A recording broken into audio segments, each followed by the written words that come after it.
On this edition of the program, is the Gaza war over? The Katie Porter of it all, and James Comey is arraigned. We got a little bit to make up for. It's all coming up. The following is brought to you by Just Another Pilot.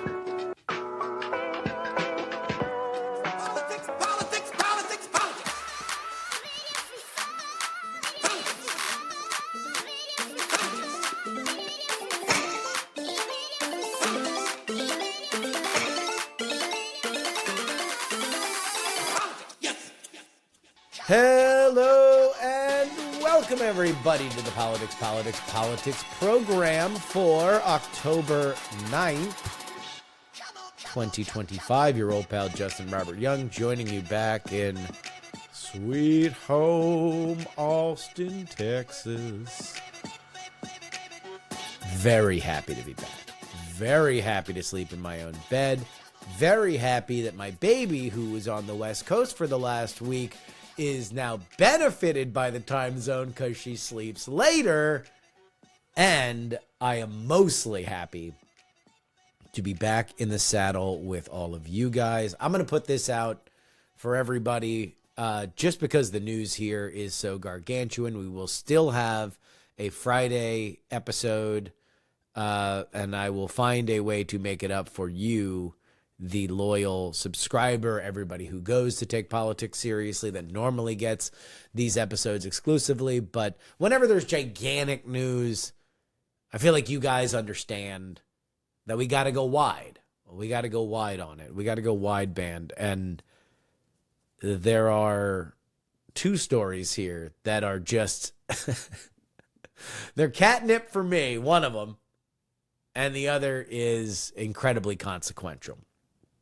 And that is, of course, the latest on the peace deal between Israel and Hamas. We will get into the latest there, as well as former FBI director and noted Swiftie, James Comey, my fellow Substacker, who was arraigned earlier this week. Whether or not that case will ever see the light of day, we will go over all those details as the shutdown continues on. A big back and forth exchange between Hakeem Jeffries and Mike Lawler in the hallways of the House of Representatives yesterday. I think Lawler got the better of that exchange. I do not believe that Hakeem Jeffries has been covering himself in glory. And just so everybody is clear, Axios reporting that a Zohran Mamdani confidant may be thinking about a primary challenge to Hakeem Jeffries. That kind of stuff doesn't happen when you are in good standing. A little scurrying around the messaging when Axios broke that story, but, you know, never underestimate the ability for Democrats to talk to themselves and convince themselves of whatever they need to be convinced of. But I don't know how to read this shutdown. Like, you see some of the polling that shows that people blame Republicans. I tend to believe that that's kind of a lifetime achievement award, that the muddled message will eventually catch up to Democrats because people don't like the government being shut down. Although maybe this is just yet another surprise that I am in for with this, that no, people didn't like the government being shut down because that was the Democratic message. If nobody is really all that mad that the government is shut down, and right now Republicans are never going to be as mad as Democrats that the government shut down, and the Democrats aren't particularly mad that it's shut down because they're fighting for whatever they're fighting for, then maybe nobody cares. Maybe we all care less about the government being shut down than my priors would have dictated. We'll all have to wait and see now, won't we? All that. But first, the news came from a whisper delivered by Marco Rubio, the Secretary of State. President Trump announcing a ceasefire between Israel and Hamas, marking the first phase of a peace plan. The deal will release 20 living hostages, halt fighting, and allow aid into Gaza, with Israel withdrawing troops to agreed lines. This is all set to be signed over the next 48 hours. That would then begin a 72-hour period in which Hamas would have to release not only all the living hostages, but also the remains of the dead hostages. And that would happen simultaneously with Israel moving back. We then get into phase twos, which have less of a firm way to stand on them right now, at least, as these things begin to be built. But that would require Hamas have no leadership in the future of Gaza. This all happens because of mediation by Qatar, Egypt, and Turkey. These are huge. I mean, Qatar being on this list matters a lot because Hamas used to have essentially two different wings. There was the wing in Gaza that was essentially running Gaza, or was running Gaza, not essentially, but also had the militant wing that obviously Sinwar led the October 7th attacks 2 years ago. But then you had the kind of office job Hamas people, and they were in Qatar. So to me, when you look at where all this developed, when Israel put missiles into an office building and into Hamas's office building in Qatar and nothing happened, well, it tells you one thing. Qatar knew that was going to happen and they allowed it. Now, Israel apologized, but that's for the people. That's not there's no realistic world that Israel puts a missile into that building and then Qatar says, well, that there's no gigantic outcry. No. That, especially now, looks like Qatar washing their hands of Hamas. And if Qatar washes their hands of Hamas, then now they are losing significant support. And if they have lost their financial lifeline, then that's what I think makes a lot of this possible. Donald Trump praised the historic deal and said all the hostages would soon be freed. Netanyahu, under U.S. pressure, accepted Trump's 20-point plan despite ongoing ICC indictments. While hailed as a breakthrough, Hamas and Israel do remain divided on long-term political control. Israel says that they would not have done this unless Hamas had agreed to vacate Gaza. The general sense of what I get here is that, at least according to that 20-point peace plan, which was looked at as kind of fanciful when it happened at the UN General Assembly meeting a few weeks ago, and now looks like it is the blueprint that we are going to walk through, but it divvies up a lot of Gaza under the control of a bunch of regional partners, including the Saudis and the Qataris and the Egyptians, but none of them want Hamas. The question then becomes, okay, well, what happens? And that will be left for future weeks. Right now, there is a ceasefire. Right now, the IDF is planning on withdrawing. And right now, you have hospitals in Israel that are preparing to receive hostages. Also, prisons in Israel that are going to release a bunch of Palestinian prisoners, people that had been arrested since October 7th, and several that were serving life sentences in Israeli prisons that will be released. This is following essentially what has been the exchange rate for hostages and prisoners Israeli hostages and prisoners, it's kind of like a 10 to 20 to 1 exchange rate, and this deal follows that. So like 20 Palestinian prisoners for one Israeli hostage.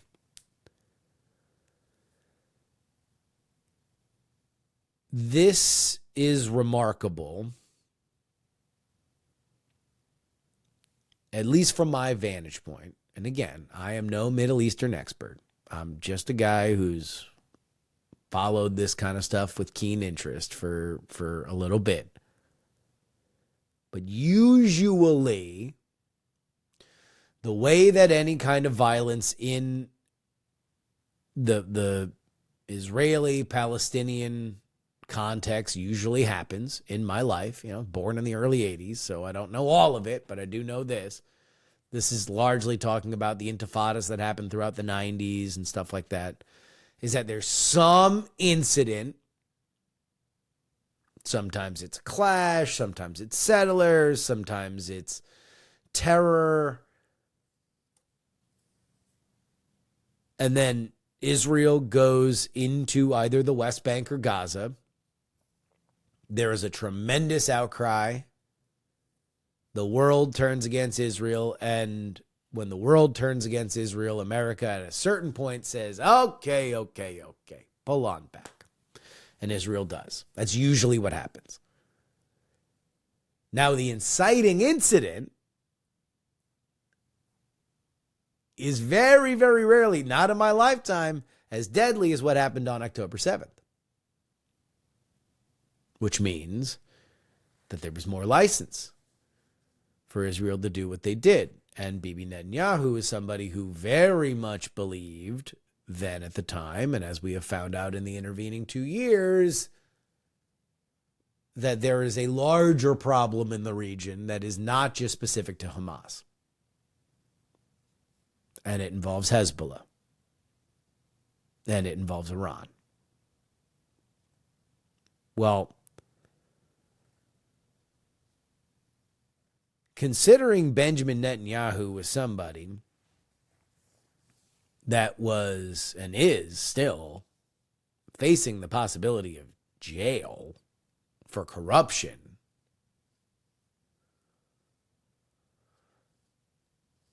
he has stuck with a maximalist strategy against the regional proxies and their puppets that have been a huge part of Israel's instability for, again, my entire life.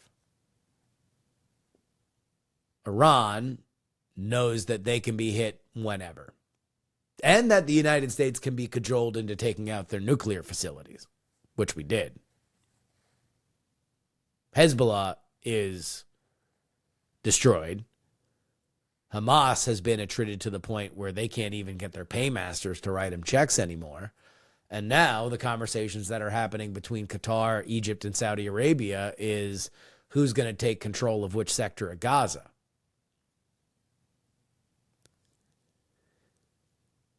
We obviously still have a long way to go until this is done.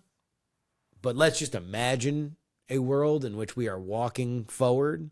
If you were to look at this end compared to October 6th, 2 years ago, and you were to show to everybody involved, all right, at the end of all this, Hamas is driven out of Gaza, not by the Israelis, but by the Arab states, for the price of being able to develop beachfront property. Israel has destroyed the local networks, the local terror networks, for which has been their entire focus, their entire military focus. Iran is cowed.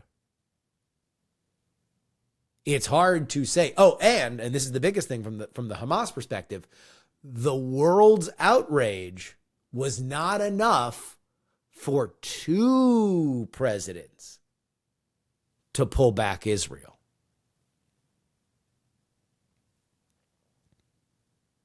That is something that always happened before.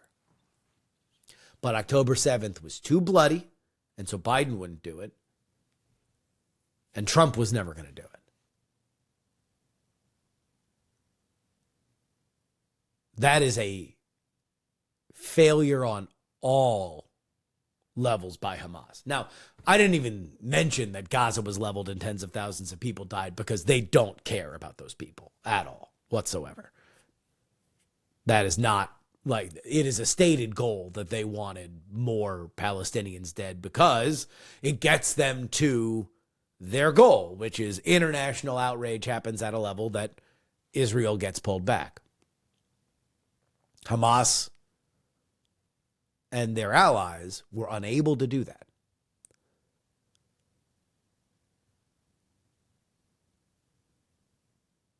Obviously, there's going to be a lot of conversation about the Trump of it all. And look, only Nixon can go to China. And I think only Trump can go to Riyadh and Tel Aviv and Abu Dhabi in the way that he does. Dan Turrentine, one of, for my money, the most clear-eyed Democratic strategists in the media game, friend of the show. That his perspective was, as somebody who's incredibly critical of Donald Trump, that Donald Trump can be a audacious bully. And guess what? In the Middle East, that's the coin of the realm. The Middle East understands threats and power. That's what the Middle East understands. Donald Trump can do the first as well as anybody, and he's got more of the second.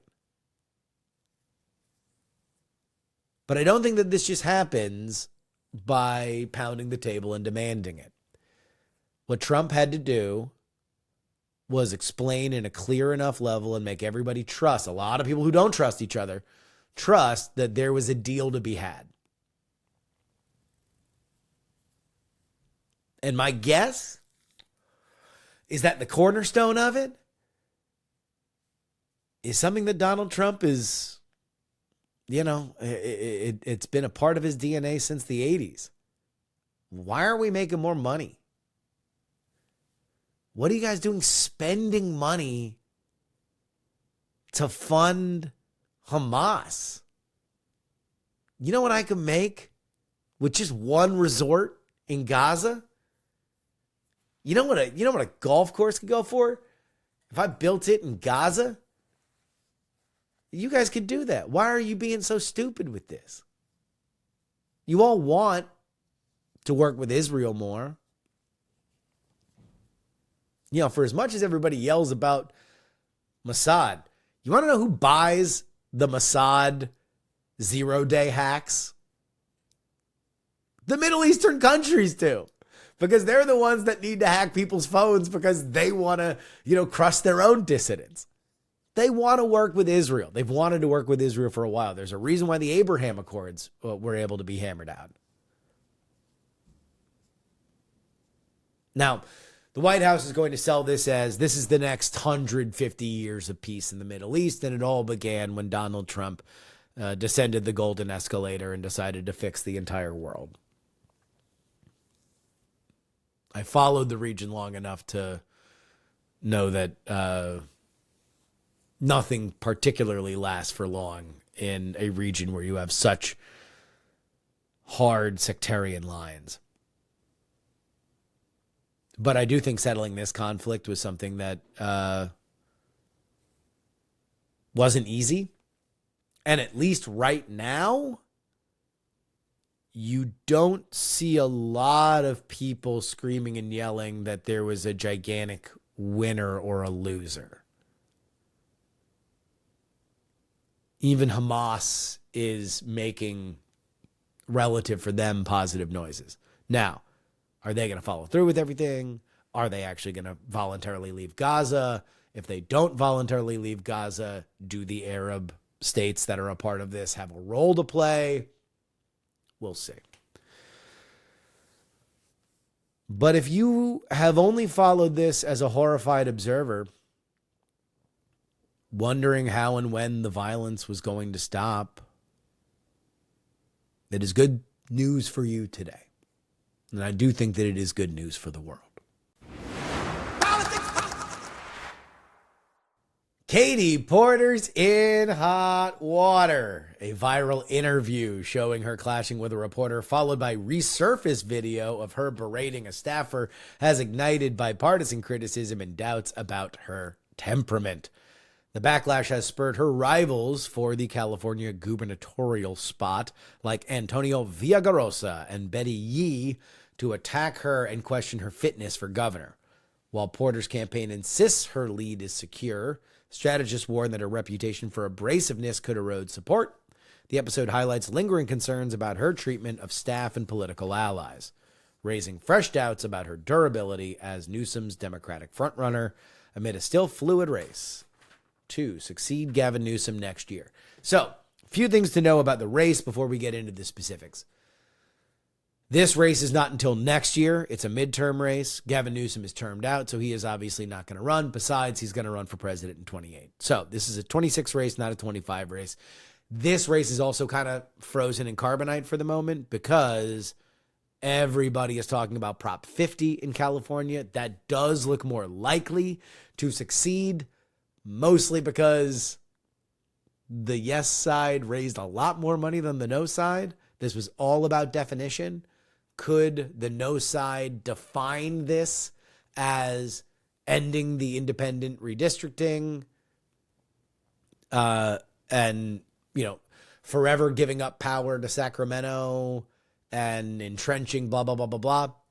Or the yes side to say, we're saving the independent commission, but we're also fighting back against Trump. The yes side has won that. And so if this issue is defined, then it's probably going to win. But still, that's the battle that's happening right now. The governor's race is not. Right now, Katie Porter is the first among equals in that race, a little bit more than a year out.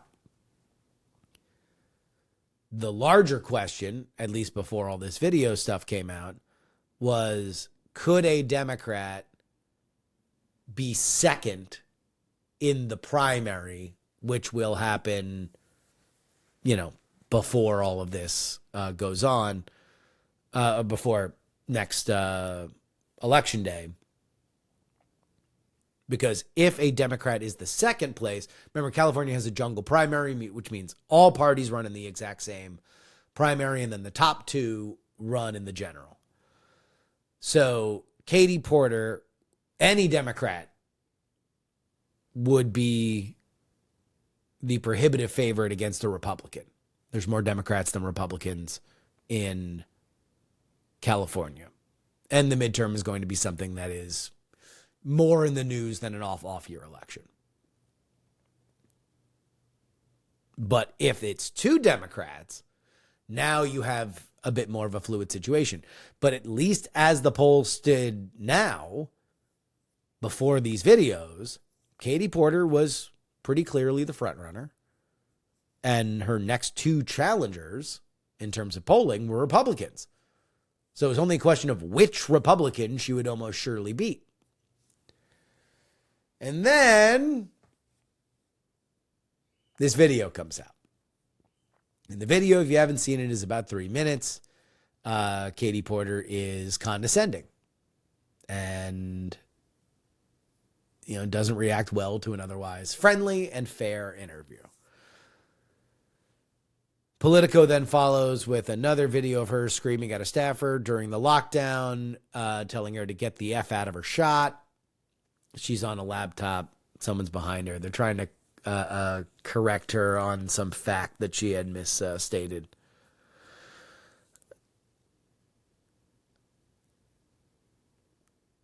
This video is awesome. We talked about it on We're Not Wrong with Jen Briney, who's a huge Katie Porter fan. It's damaging because Katie Porter has a reputation for being an abrasive bully, a condescending abrasive bully. This is her doing that in broad daylight and not just behind the scenes.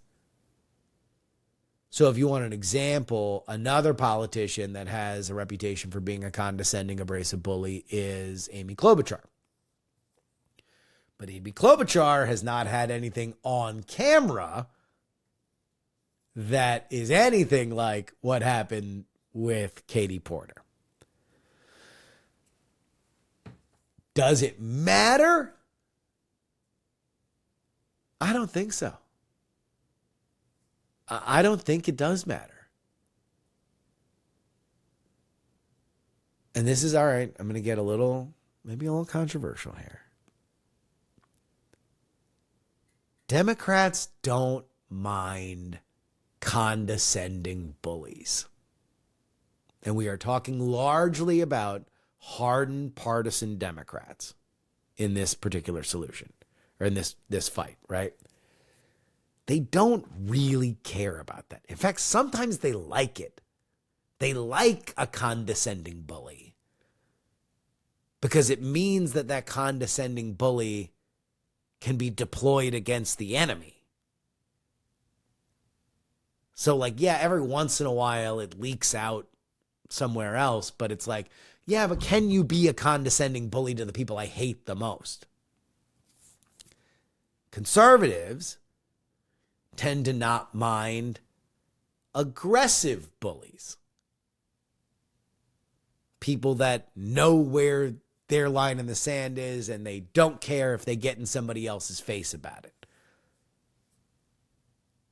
I think it's just a quirk of the general kind of coalitional element here. But I don't know. I'll put it this way. If Katie Porter came out and said that she was pro-life, this race would be over. Her career would be done.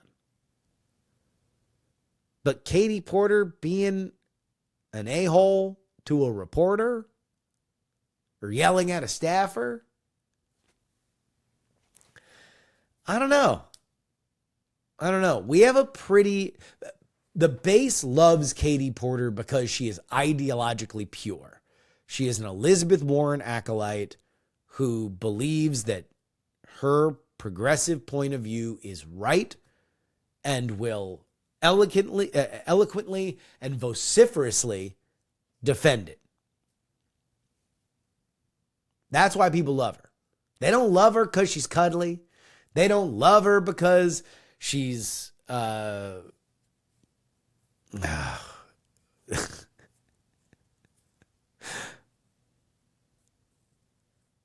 do I put this? Oh boy, Justin, what are you doing now? Well, come on. Look, you guys listen to this because you want the real. They don't love her because she is a bombshell, right? She is not somebody who has been talked about as some ingenue. They like her because she is intellectually pure. She is what they want. And is this pleasant? No. Is she going to lose a single vote because of it? I don't think so. I don't think the people that like her are turned off by it because it doesn't affect the reason why they liked her. And finally, former FBI Director James Comey pled not guilty in Virginia federal court to charges filed by President Trump's Justice Department accused of lying to Congress and obstructing its Russia probe. The indictment follows Trump's replacement of the U.S. attorney with his former lawyer, Lindsay Halligan. Comey's defense plans to argue selective prosecution and challenge Halligan's appointment. The jury trial is set for January 5th under Judge Michael Nachmanoff. Comey maintains his innocence, calling the case political retaliation. Trump celebrated the indictment, labeling Comey one of the worst human beings this country has ever been exposed to. Obviously, not a lot of love lost between these two men. Most of what I read says that this case is probably going to get thrown out. And the point was the indictment and the arraignment, not necessarily the charges. But, I mean, this is the reason why you don't prosecute political opponents. It's just so, like, the problem with prosecuting your political opponents is you will open the door based on partisanship to have it happen the other way. And once it becomes a you did it, but no, you did it, but now you're the erosion of authoritarianism or democracy into authoritarianism. No, you are the strongman dictator. That cycle is just very, very hard to stop because nobody can agree with who started it and nobody wants to be the first one to put down the gun. Donald Trump will clearly not be that. And Joe Biden clearly did not want to do it, or didn't want to stop himself from trying to make Donald Trump a multiple-time felon while running against him. So, here we are. As far as the charges go for Comey, it seems pretty clear that he did misrepresent what he knew under oath. I don't know if that gets elevated to the point of legally actionable lying. But again, it's like now we're in this world of like, as soon as the Democrats send Steve Bannon to prison for refusing to appear before Congress, we're at this point of like, okay, well then what does lying to Congress get you? An indictment at the very least, apparently.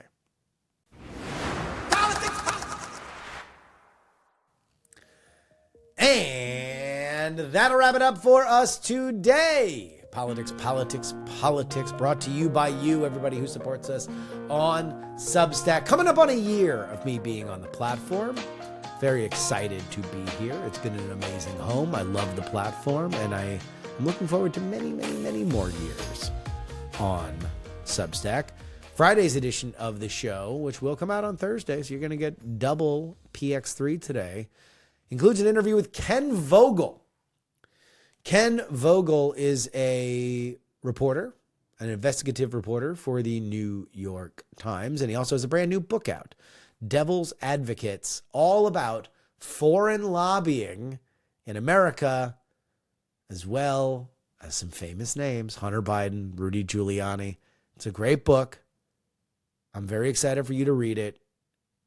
It got stolen with all the rest of my stuff out of my car in Oakland, so hopefully there's a 5-star review on Amazon or on Goodreads from either East or West Oakland, where all my stuff undoubtedly ended up. But yeah, it's a great interview. You guys are really going to like it. Vogel actually just published an excerpt from a book about some of Hunter's dealings in the Times. So go read that before you listen to the interview. It's good stuff. That's tomorrow. Till next time, is your old pal Justin Robert Young saying, some shows talk about politics, others talk about politics, and still more discuss politics, but that's the wrong intro.